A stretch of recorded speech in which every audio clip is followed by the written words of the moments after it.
반갑습니다. 반갑습니다. 근데 나는 어떤 때는 이런 생각을 해요. 서로 만나는데 안 반가우면 어떡하나? 예? 이게 집안 식구들도 서로 만날 때 항상 반가워야 되겠죠. 그러니까 아침에 일어나서 서로 볼 때도 반갑고, 또 밥 먹을 때도 서로 얼굴 보니까 반갑고, 그렇게 해야지. 서로가 안 반갑으면 참 같은 집에 살기 힘들 거예요, 그죠? 안 그러면 또 뭐 있든지 말든지 무덤덤하면 그거는 더 힘들 것 같다.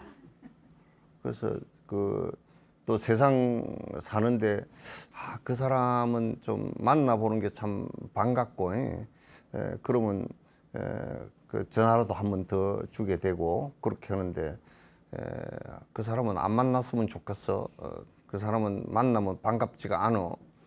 또 어쩔 수 없이 만나. 그러면 그 만남이라는 게 참 그 탱자가시 속에 비둘기 끼어 다니는 것처럼 힘들 거예요, 그죠? 탱자가시 속에 조그마한 뱁새 같은 것은 이거 다니기가 쉬운데, 비둘기 정도 다니려고 하면 찔려 사서, 비둘기는 탱자가시 옆에 가지도 않아. 걔가 눈도 크고 그래가지고.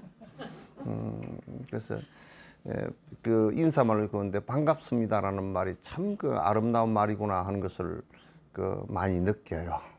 그래서 좀 안 반가워도, 진옥스님 만나는 게 안 반가워도 좀 반갑습니다 그럽시다. 반갑습니다. 이제 요 본문 듣는 시간도 좀 반가워야 되겠죠. 반가워. 아이고, 그 시간에 그 본문을 듣는 것이 법이라는 내용문을 통해서 우리가 서로 만나는 거거든요. 그래서 부처님과도 2600년이라는 시간과 인도와 한국이라는 공간에 큰 그 안에 빈틈이 있지만은 이 정신세계라는 것은 그런 그 공간적 거리와 시간적 거리를 갖다 단박에 뛰어넘는 힘이 있어요, 법이라는 것은. 그래서 부처님께서 깨달으신 법을 우리도 똑같이 하면 2600년 전에 했던 그 법과 똑같이 된다는 얘기죠. 그러면 그 2600년이라는 시간과 그 먼 공간에, 그리고 많은 문화적 차이, 이런 것을 다 극복하고 될 수 있다는 뜻이죠, 그죠? 그래서 그 경전에 보면 건강에도 여시하면 일시불제사이고 한때 그러나요. 한때. 그러니까 거기다가 뭐 몇 년, 몇 월, 며칠 이렇게 안 쓰고 한때라고 왜 썼을까라는 것은 그 부처님께서 설법을 하시고, 그러니까 그 나라나 이런 것이 중요한 것이 아니고, 또는 그때 몇 년, 몇 월, 며칠이라는 그 시간적 의미가 중요한 것이 아니고, 부처님의 그 정신과 듣는 사람들의 정신이 딱 만나는 그때라는 뜻이에요. 대단히 그 한때, 잠깐 그 시간대 부처님의 그 위대한 법문이 말씀되어지시고, 그 법의 문이 열리면서 많은 제자들이 그 정신세계에 들어서 깨침을 이룩하고 평화를 갖다 이룩하고 마음의 안정을, 니르바나를 갖다 이룩했던 그런 때를 얘기하는 거야. 지금 이제 법문을 하는 때라는 것은 바로 그런 때를 얘기하고, 그런 시간에 우리가 굉장히 그런 시간을 소중하게 생각하고 그런 시간을 반갑게 맞이할 수 있는 그 정신 자세가 불법에 들어가는데 굉장히 소중한 자세란 말이죠. 그래서 일법에 들어가는 문에 만나는 순간, 일법으로 만나는 순간 굉장히 반갑습니다, 이렇게 돼야 됩니다. 아시겠죠? 네. 오늘의 이제 얘기는 저번 주에 이어서 드리는 말씀이에요. 이 어느 집단이든지 그게 또는 개인이든지 간에 잘하는, 내가 지금 잘하고 있는가? 내가 지금 잘못하고 있는가? 라를, 그런 것을 갖다 우리가 알 수 있는 바로메터가 있어야 돼요. 기준이 있어야 돼요. 그죠? 기준이 없다 그러면 그건 안 돼요. 아무리 헐렁한 국가라도 헌법이 있어요. 그죠? 헌법은 뭐냐면, 헌법은 그 나라, 우리나라 같으면 5,200만이 우리는 이런 정신으로 살겠습니다 라고 합의해서 만들어 놓은 거예요. 그러니까 절대 개헌을 하는 것은, 개헌을 할 때는 국민투표를 거치지 않고서는 못하게 해놨어요. 국회에도 3분의 2 이상을 해야 개헌 발의를 할 수가 있어요. 그게 발의예요.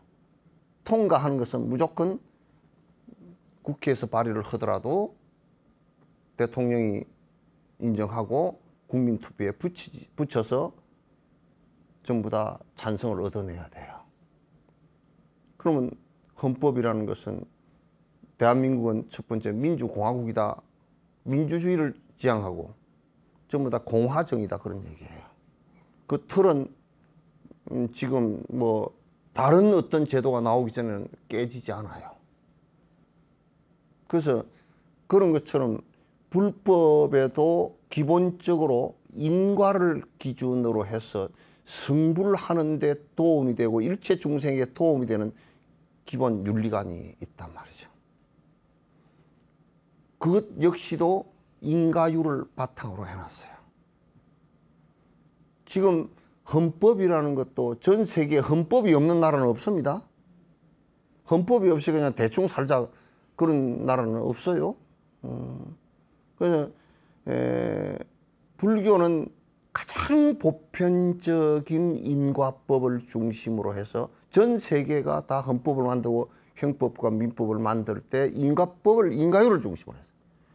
인도 같은 경우도 지금 힌두교가 되어 있지만 신이 창조했다, 창조주가 있다라고 믿는 힌두교가 되어 있지만도 앙가드 베드 같은 사람이 처음에 45년도에 독립을 하고서 이 사람이 우리 같은 법무부 장관이 헌법을 만들 때 힌두교법으로 만들 수가 없었어요. 만들면 법이 안 돼. 첫 번째, 어떻게, 왜 법이 안 되느냐? 힌두교법으로 하면 카스트 제도를 가지고 헌법에 뭐라 그러냐? 우리는 힌두이즘으로 한다. 그래 놓고 뭐라 그러냐? 원래 브라만들은 원래부터 양반이고 이렇게 해야 되잖아요, 그죠?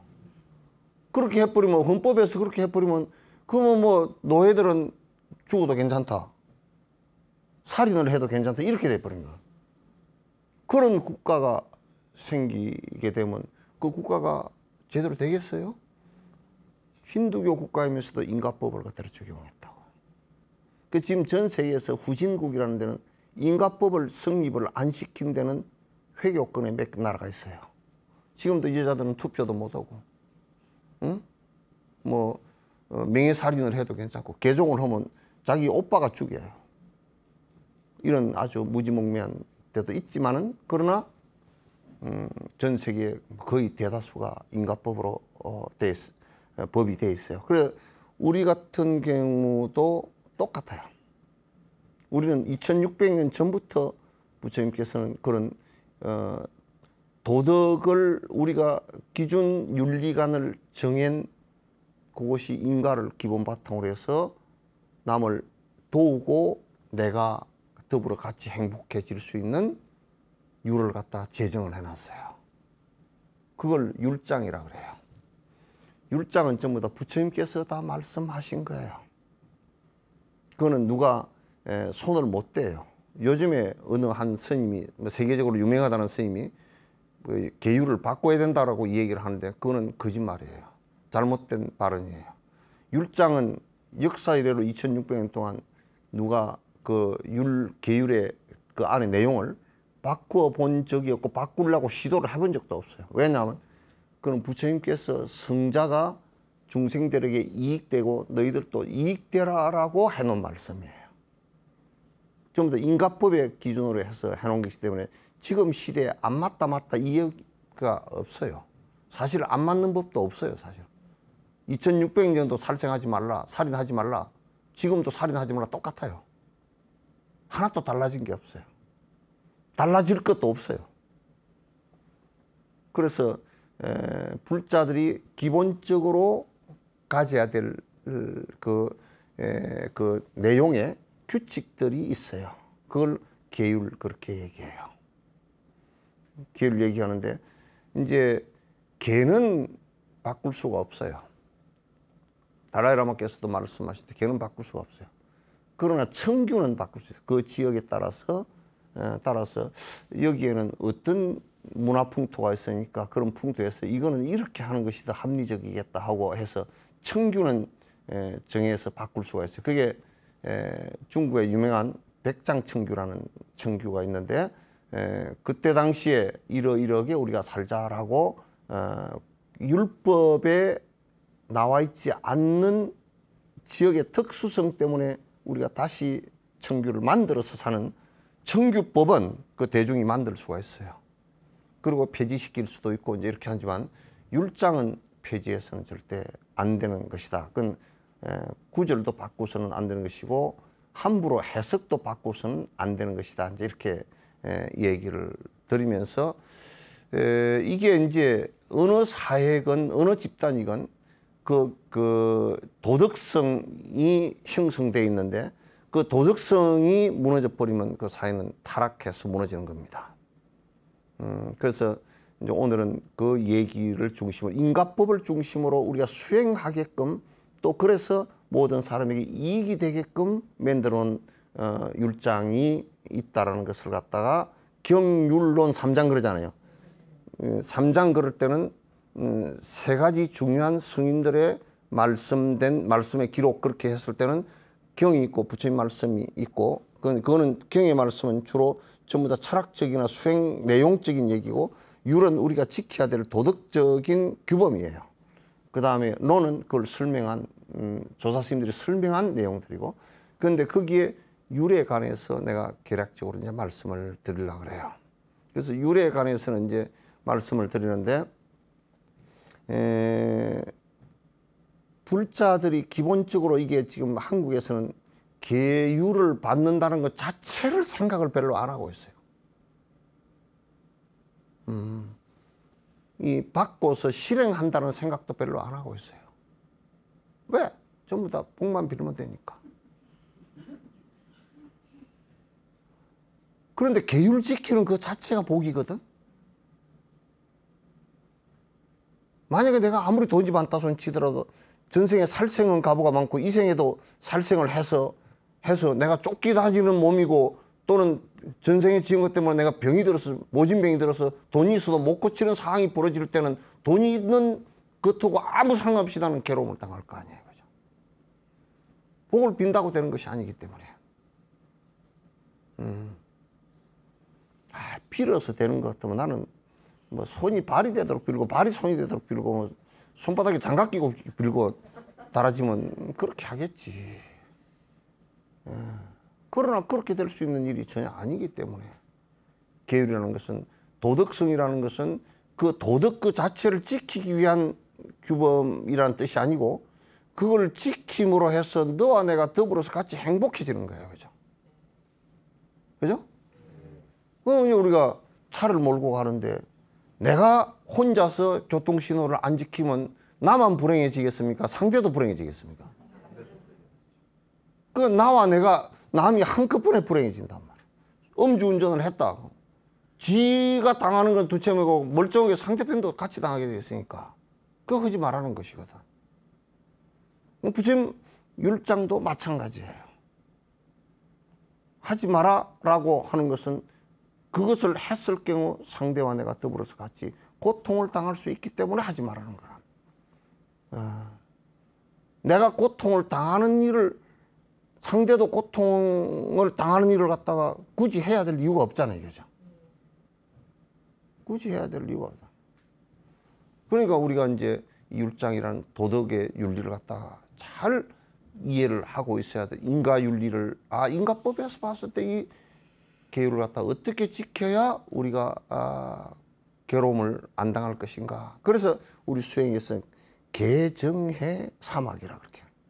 계를 지키는 것이 수행하는 방법이다 그 말이죠. 그럼 우리는 계 안 지키고 수행하는 것을,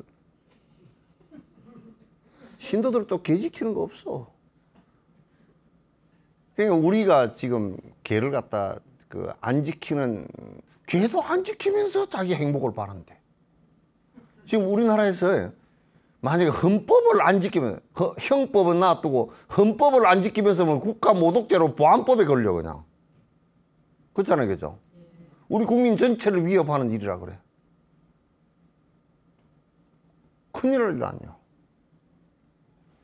그래서 신도들은 세속에 살면서는 적어도 이 정도는 지켜야 그래도 크게 죽음과 같은 고통은 이 결과는 안 올 것이다 라고 부처님께서 제정을 해놓은 것이 오계예요.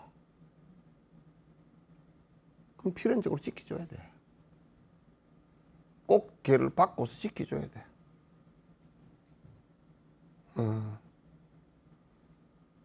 뭐 여러분도 그러잖아. 어디 가서 가가지고 수족관에 저거하고 저거하고 두 마리 잡아주시오. 싱싱한 거 잡아주시오. 잘 한다 그래.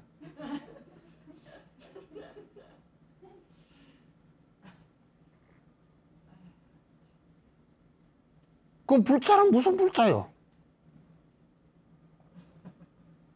그 5가지를 지켜놔. 살생, 투도, 사업, 망어, 불엄주. 5가지를 꼭 지켜줘라. 그 정도만 지켜도 죽음에 이르는 일은 없을 것이다. 살해를 당하는 일은 없을 것이다. 그 정도만 지켜줘도. 인과로. 그래서 제가자들은 5계를 지키라는 거야. 그 이제 불엄주계 같은 경우도 하여튼 술을 갖다가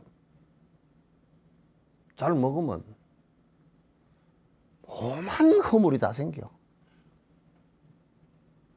오만 허물이 다 생겨. 어디 오는데 간판이 눈에 탁 띄더라고.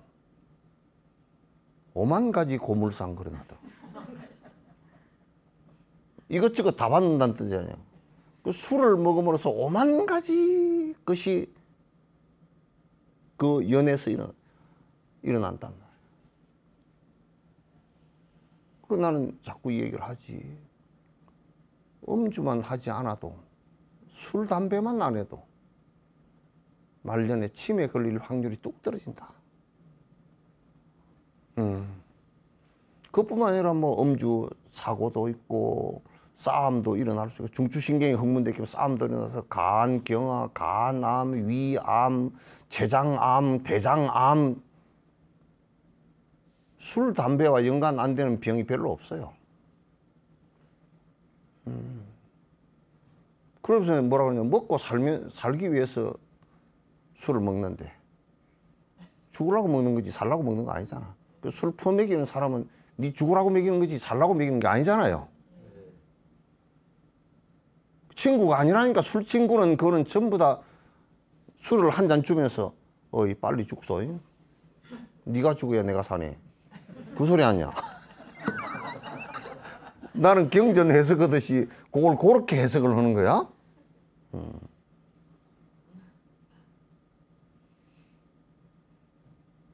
그럼 요즘에 내가 좀 우스운 소리를 하나. 우리 이제 비구계에는 술 먹지 말라는 그 소리는 없어요. 그래서 잘 먹는다 그러더라고. 그거는 제가자들도 안 먹는데 출가자들은 옛날에 부처님 낚시 때 술 옆에 가보지도 않았기 때문에 문제가 일어난 적이 한 번도 없어. 그러니까 부처님께서는 그 소리를 흘려가가 없었어. 어떤 놈이 술을 먹고 와서 너 술 먹지 말라. 그게 계율이 제정이 됐었는데 한 놈도 없었다고. 출가자는 아예 안 먹는 것으로 돼 있기 때문에 그렇게 돼 있었단 말이야. 그런데 계율장이 없다고 먹고 앉았다니.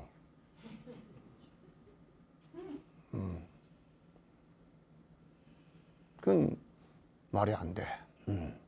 그래서 우바세 우바이는 오계를 바꿔서 지켜야 돼요.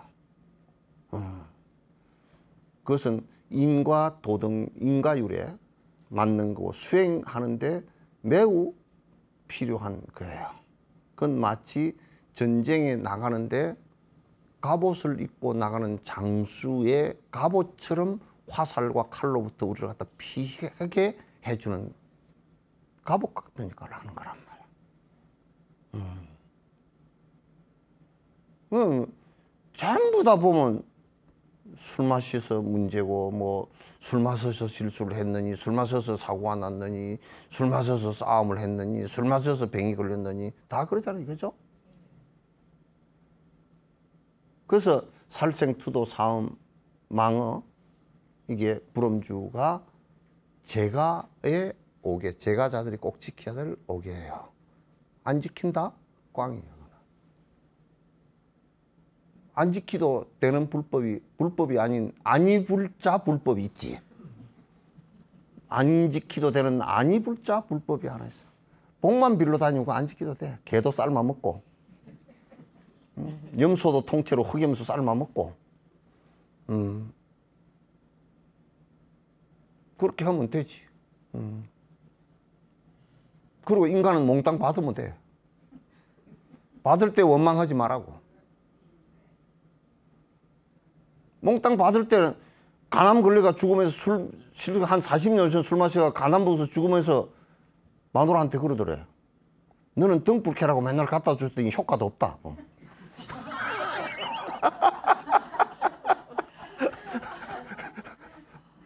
내가 듣고 기절을 뻔했어. 그래서 내가 등값 다 내주려고 그랬어. 여태 그냥 싹 다 해가지고 이자까지 쳐서 내주려고 그랬어. 이거는 지키도 되고 안 지키도 되는 것이 아니고 의무예요. 다 받으셔야 돼요. 바꿔서 5가지는 내가 필연적으로 다 지키겠다. 이게 돼야 그 다음 수행이 되는 거예요. 출가자에게는 제가자는 그 5개 이상을 지키기가 어려워. 5개 이상을 지키기가 어렵기 때문에 아주 몇 개 인가가 올 수 있는 부분만 부처님께서 선정을 해놓은 거예요. 그것도 안 지키고 살겠다 그러면 뭐 나도 할 말이 없어. 전에 달라이라마께서 항상 그 말을 써요. 린포체 같은 경우 그 개를 줄 때 제가 5개를 주면 꼭 그런데 이건 전 세계적으로 똑같거든요. 율장은 똑같아요. 경장도 똑같지만 뭐라 그러냐, 정말 못 참거든. 약한 술 요만큼만 마시라. 그리고 취하지 말라. 그것도 왜 그러냐면 못 참고 그냥 많이 마셔버릴까 싶어서 요만큼만 마시라고. 그것도 살짝 니 안 마실래? 그러면 안 마시기가 좀 그러면 조금만 마시라. 혼자한테만 얘기해 준대. 그다음에 출가자는 10선계하고 3위에게는 출가자라도 7살에서 20살 요새 비구에 받기 전에 10가지를 줍니다. 이거는 꼭 습관을 들으라. 살생투도 사업 망어 기어 양설 악구 탐진치 신구의 3업으로서 몸으로 할 수 있는 살생투도 사업, 그 다음에 말로 할 수 있는 망어 기어 양설 악구, 그 다음에 마음으로 살 수 있는 탐진치, 이 10가지는 어린 아이에게도 지키라고 하는 겁니다. 그거는 십중대계라고 해서 이거는 모든 출가자 이상의 수행자에게는 다 적용되는 얘기예요. 다 적용되는 얘기예요. 그러면 그걸 어릴 때는 아주 철저하게 지키게 하고, 거기다가 비구계를 받으면 비구 250개, 비구니 318개. 그래서 그 소소계라 그래서 그거는 높은 자리에 함부로 앉지 말라. 어른들 앞에 쫓아서 가지 말라 이런 계율들이거든요. 그거는 조금 실수를 했어도 참여하면 되는 것들이라. 그러나 이 앞에 것들은 인과가 너무 매워서 참여가 잘 안 되는 것들이라. 십중대계는. 그 십중대계는 꼭 지키고 요거는 설사 실수를 좀 하더라도 참여를 해라. 출가자에게는 이거 비구와 비구니 250개와 삼위와 삼인이 10선계 이것은 기본적으로 지키게 합니다. 그게 비구와 비구니 출가자의 윤리관을 행성하는 우리 같으면 헌법과 같은 것이에요. 지켜도 되고 안 지켜도 되고. 그래서 비구계를 받았나 받지 않았나가 굉장히 중요한 거예요. 받고서 지키기를 서원했나 하지 않았나가 굉장히 중요한 거예요. 그래서 이제 그러면서 비구 비구니 계는 제가 5개가 그 안에 다 이미 포함되어 있어요. 제가 5개가 이미 다 포함되어 있기 때문에 제가자를 훨씬 뛰어넘어서 이런 엄격한 도덕성 속에서 살아가게 해요. 비구 비구니는. 아시겠죠? 그래서 이게 엄격한 도덕성 속에서 살아라. 그것을 갖다가 이제 그 율장에서 정해 놓고서 그래서 수행 집단을 이루고 살아라 그 얘기예요. 그래서 비구 비구니는 첫 번째가 중요한 특성이 비구라고 해서 출가를 했다라는 것은 출가할 때 세상의 애정으로 정으로 연결되어진 고리를 일단 다 끊으라 그 말이죠. 출세속이에요. 세속으로부터 벗어났다는 뜻이에요. 그리고 세속적 욕망이나 이윤을 추구하지 마라 그 얘기예요. 무소유로 살아라. 그래서 비구와 비구니는 승려라는 것은 출가자거든요. 출가자는 비구 비구니예요. 다른 게 있지 않습니다. 일본에는 대처 제도가 있지만 그건 비구 비구니가 아닙니다. 그래서 그네들은 비구 비구니 계가 없어요. 지금도 조동종이나 운문종 같은 경우 그 선종이라 그러지만도 비구 비구니 계를 받은 사람이 아무도 없습니다. 그 사람들은. 계법에는 비구 비구니가 이제 출가자들이에요. 아직 삼위 삼인이는 어린 출가자들이기 때문에 그 비구라고 하지를 않아요. 빅슈라는 얘기는 비구라는 얘기는 걸사예요. 다 모두 다 세속의 욕망을 다 버리고 포기한 자들이에요. 그래서 비구라는 사람은 독신이에요. 독신이기 때문에 비구는 아니에요. 비구계를 받은 사람은 가족을 가지지 않고 혼자 사는 거예요. 혼자 살기 때문에 비구는 아닙니다. 그 누가 일본 사람들이 그 종단에 혼자 사는 사람들이 있기 때문에 비구라 그런다. 그건 아니에요. 그래서 비구계는 독신이고 그 다음에 비구계는 무소유입니다. 아무것도 자기가 소유해서는 안 돼요. 소유할 수 있는 것은 기껏해야 자부동, 바루떼, 가사, 돈 통장에 돈이 내가 한 5년 동안 1,000만 원 모아서 이것도 안 돼요. 태국에 이런 일이 있었어요.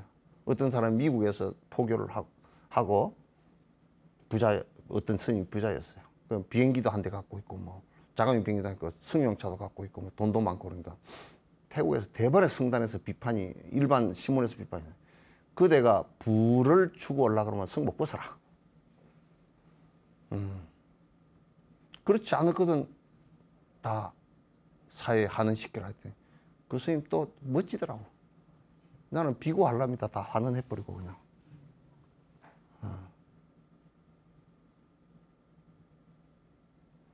비구는 땡전 한 입이 없는 겁니다.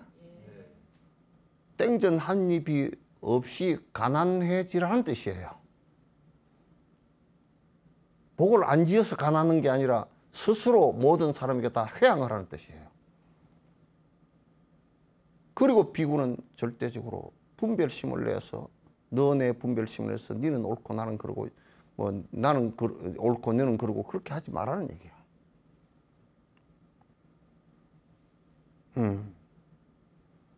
또한 비구는 비구로 산다는 것은 누가 나를 때려 죽이더라도 내가 그를 죽이겠다는 생각이 안 나와야 돼요. 달라이라마 그러시더라고. 누가 때려 죽이려고 얼른 도망가라 그러더라고. 참고 두드려 맞아 죽을 그 용기가 없으면 도망가라 그러더라고. 그러면서 뭐라 그러냐면 가끔 너 나라를 보니까 이렇게 하는 사람들이 있더라고. 그러면서 되게 웃어. 이렇게 하는 그 비구들이냐? 그러면 내가 어떻게 대답한 줄 알아요? 그러고 말았다고. 비구가 아니거든. 비구는 내가 죽더라도 생명을 해치지 않고 남에게 폭력을 가하지 않고 폭행을 하지 않는 거예요. 아시겠죠? 네. 출가자는 그렇게 해서 출가하는 거예요. 출가가 보통 그냥 우리가 머리 깎고 절에 들어갔다니 그 얘기 아닙니다. 네. 비구계는 전부 다 그렇게 내가 죽더라도 남을 죽이지 않는다는 뜻이에요. 그래서 내 생명을 포기하기 때문에 내 생명을 포기하고 상대 생명을 존중해 주기 때문에 그래서 존중받는 거예요. 그래서 그 개가 도덕성이 그렇게 형성되어 있어요. 도둑성 말고 도덕성요? 비구계를 받고 그 다음에 받는 것이 보살계예요. 대승보살. 대승보살계는 우리나라에 들어와 있지 않아요. 지금 우리나라에 들어와 있는 대승보살계라고 원효스님 때 들어와 있던 그거는요 아니고 그거는 비구계를 줄여놓은 거예요. 대승보살계는 보니까 허공장경에 나와 있는 내용을 중심으로 해서 대승보살계가 형성이 됐는데 거기는 이미 비구계를 받고 완성된 사람이 대승보살계를 받는 거예요. 우리나라처럼 비구계도 완성 안 된 사람들이 대승보살계를 받거나 그러지 않아요. 비구계를 받고서 비구보살이에요. 비구보살이에요. 그래서 대승보살계는 18중 대계하고 18가지 중제하고 그 다음에 50개의 소수계가 있어요. 그 우리가 이제 그 다람사를 인도에서 티벳 그 대승부에서 관정한다고 하잖아요. 간세음보살님 관정, 이제 허가 관정 뭐 이렇게 관정하는데 그 관정은 뭐냐면 관정이라는 것은 이게 이제 말 뜻은 이마에 물을 붓는다 그런 뜻인데 그 이제 그 캐톨릭의 세례하고 비슷한 내용이에요. 지금 이제 계를 바꿔서 이제 내가 대승보살의 수행에 들어가는 계를 받는 거예요. 그때 그 계 받는 의식이 관정이라고 그래요. 이제 내가 허물을 다 떨어내고 그 계를 받겠다 그 뜻이죠. 그죠? 그렇게 하는데 그거는 앞에 이미 비구계가 십선, 살생, 투도, 사음, 망어, 기어, 양설, 악구, 탐진치 이거 다 형성되고 비구계가 다 비구, 비구니가 형성된 사람이 요 계는 이제 다 됐다고 보고 그 다음 계로 18가지 보살계를 중제와 50가지 계를 소수계를 받거든. 근데 그 18가지가 내용이 무슨 내용이냐면 보리심을 바랬다가 후퇴하는 자는 중제가 되나니 일어났어요. 살생 이런 게 아니에요. 그 앞에 이미 살생하지 마라 이런 것은 다 앞에 됐다고 허물이 다 사라졌다고 보는 거예요. 남에게 보시를 행하고자 했다가 주지 않는 사람은 중제가 되나니 이게 18가지가 있어요.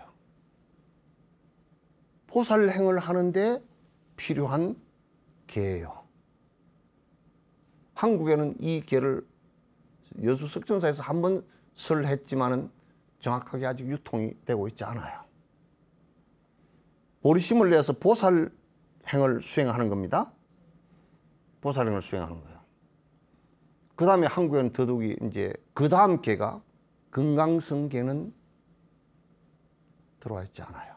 전혀 금강성 그 이제 금강성 허가간정이 그 달라이라마께서 하신 칼라차크라 법이에요. 그 앞에 모든 허물을 제가5계에서부터 십선계, 비구, 비구니계, 보살계, 보리심, 발보리심계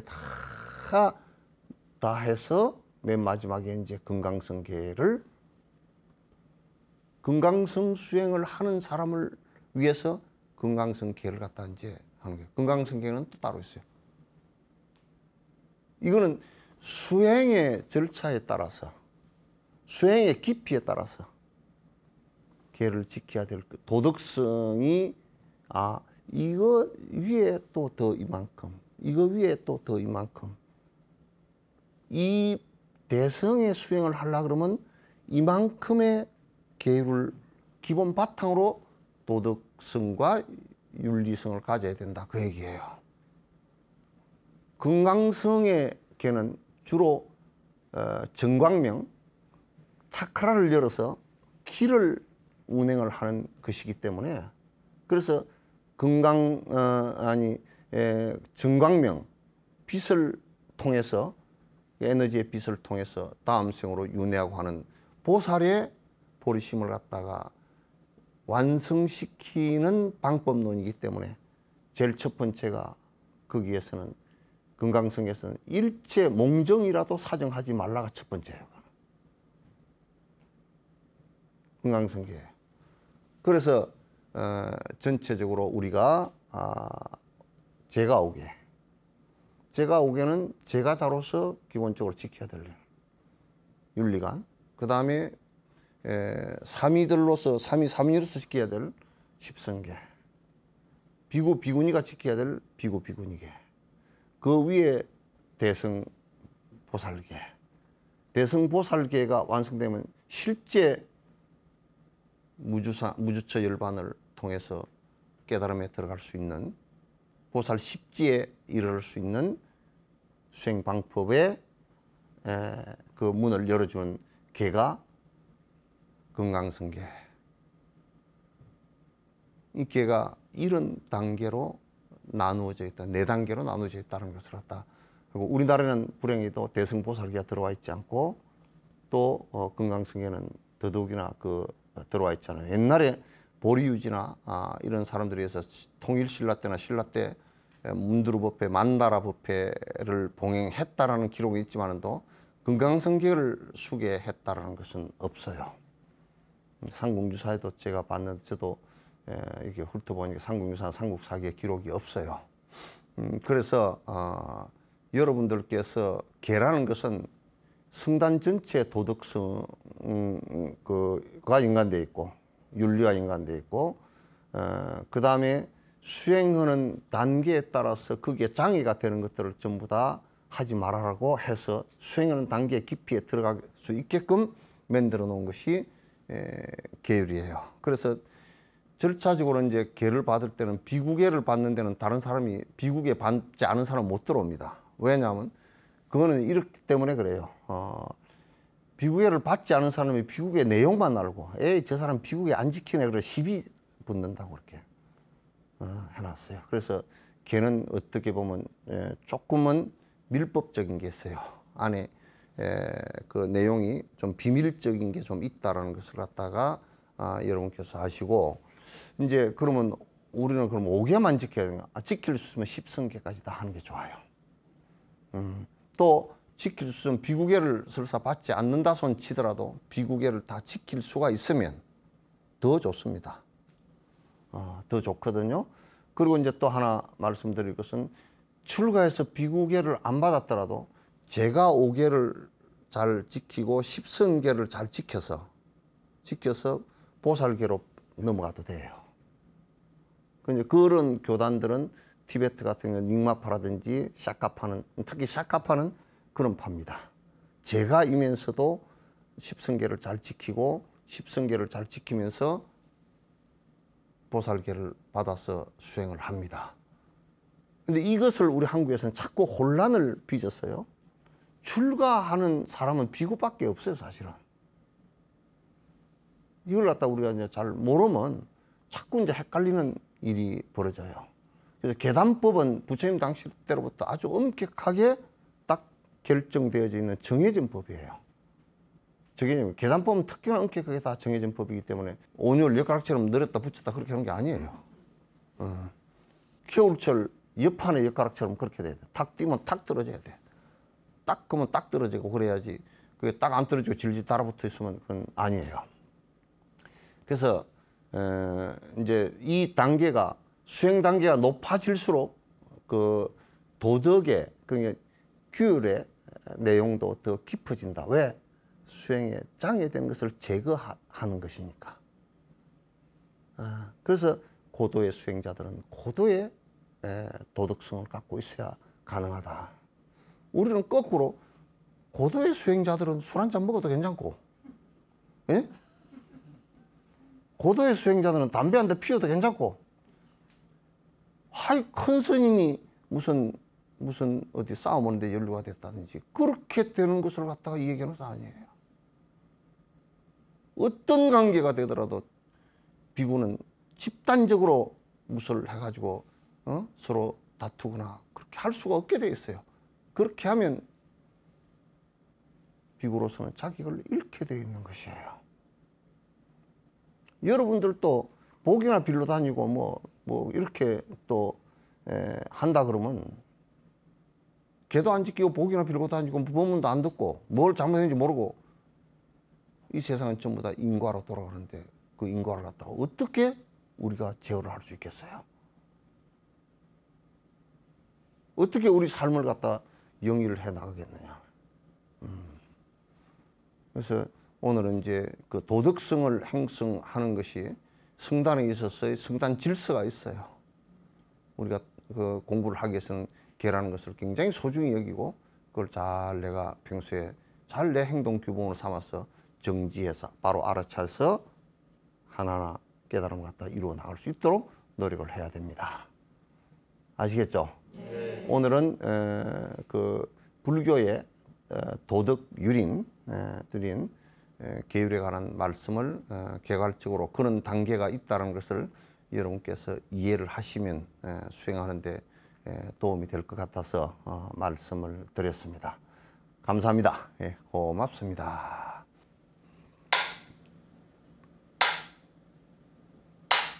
예.